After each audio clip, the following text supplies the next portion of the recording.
Tenez, un petit peu de littérature en attendant le bus. Vous aussi, bonne journée.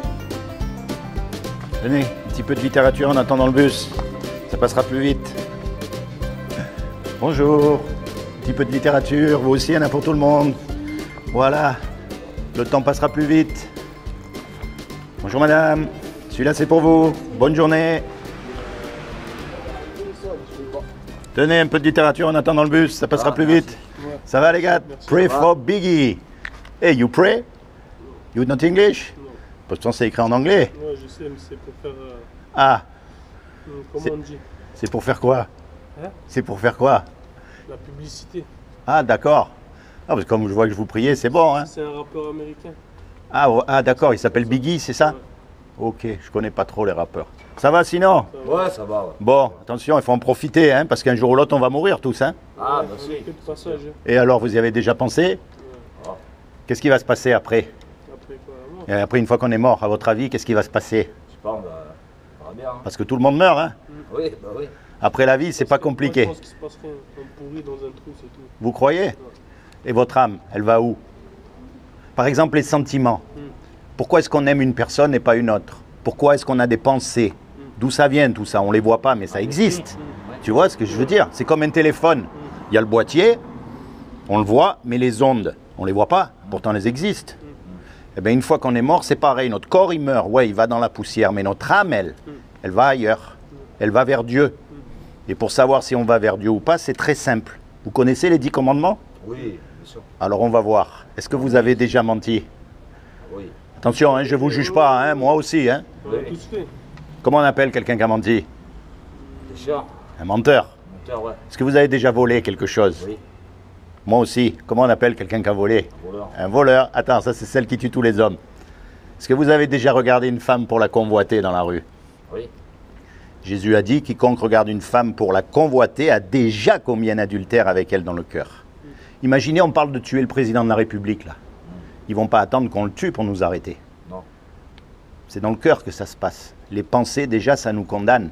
Donc, quand on meurt, on va être jugé par rapport à cette loi-là. Les 10 commandements, c'est la loi morale de Dieu. Donc, si tous les trois, là, on est jugé par cette loi-là, qu'est-ce qui va se passer? On va être coupable ou innocent? Coupable, hein. On va être coupable. Et si on est coupable, on va aller au paradis ou en enfer? On va en enfer. Et vous avez remarqué? Ah, mais ça, on le sait où on va aller. Ouais, mais on ne veut pas y aller. Vous avez remarqué? Vraiment, ouais. Ça nous chatouille à chaque fois qu'on parle de l'enfer. Pardon. Maintenant, vous savez une chose, Dieu, il a fait quelque chose pour que vous et moi, malgré qu'on soit coupable, on puisse éviter d'aller en enfer. Est-ce que vous savez ce qu'il a fait? Pardon. Dieu. Oui, il a chassé le démon. Vous savez ce qu'il a fait? Il a envoyé Jésus. Et il a dit, quiconque croit que Jésus c'est le Fils de Dieu et qu'il est ressuscité des morts, il aura la vie éternelle à mes côtés. Si vous voulez, Jésus, sur la croix, il a pris tous nos péchés. Il est mort pour nous. Il est mort pour moi, parce que j'ai menti, parce que j'ai volé, parce que j'ai pas mis Dieu tous les jours en premier dans mon cœur. Il a pris la condamnation sur lui, parce que lui n'a jamais péché. C'est le seul homme qui n'a jamais péché. Donc il a été accepté son sacrifice par Dieu. Et ce que Dieu nous demande, c'est que nous, à notre tour, on accepte ce que Jésus a fait sur la croix. Et qu'on reconnaisse qu'il est mort pour nous. Voyez? Alors ça, c'est une chose. Mais la clé là-dedans, c'est la repentance. Et la repentance, ça veut dire quoi? Bien sûr, il faut arrêter de voler, de mentir, toutes ces choses, mais l'essence même de la repentance, c'est de se tourner vers Dieu et de commencer à lui parler, à le chercher de tout son cœur. C'est pas forcément d'aller dans une église ou dans une mosquée ou je sais pas où, à droite, à gauche. C'est vraiment dans votre cœur que ça se passe, quand vous êtes tout seul. Vous voyez ce que je veux dire? Vous êtes là et vous commencez à lui parler avec vos mots à vous. Je comprends pas, je crois pas, j'ai un doute, j'aimerais savoir. Enfin, je sais pas, toutes les... Voyez vraiment ce que vous avez dans le cœur. Et vous verrez que la vie, elle change. Et au moins, vous aurez l'assurance que vous êtes sauvé. C'est-à-dire, le jour où vous allez mourir, en fait, la mort n'existe pas. Votre âme, elle va aller avec Dieu.